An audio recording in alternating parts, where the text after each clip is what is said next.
अब मैं आपके साथ नवरात्रों के फर्स्ट डे की डाइट शेयर करना चाहूंगी। सबसे पहले तो आपने अपने दिन की शुरुआत लेमन वाटर साथ में थोड़ा हनी ऐड कर सकते हैं।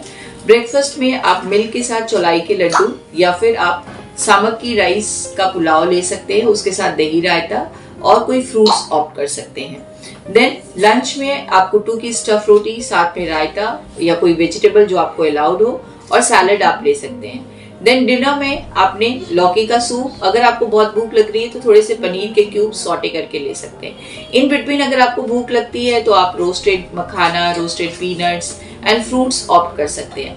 वेल हाइड्रेशन के लिए आप कोकोनट वाटर, नींबू पानी, then fruit juices, lemon juices, ये सभी चीजें आप यूज कर सकते हैं। तो इन सबको अगर आप फॉलो करेंगे तो आप वेल हाइड्रेटेड भी रहेंगे और आपकी बॉडी डिटॉक्सिफाई होगी। नेक्स्ट डे की डाइट के लिए आप मुझे डीएम कर सकते हैं और अगर आपको रेसिपीज चाहिए तो उसके लिए भी आप मैसेज कर सकते हैं। Thank you so much.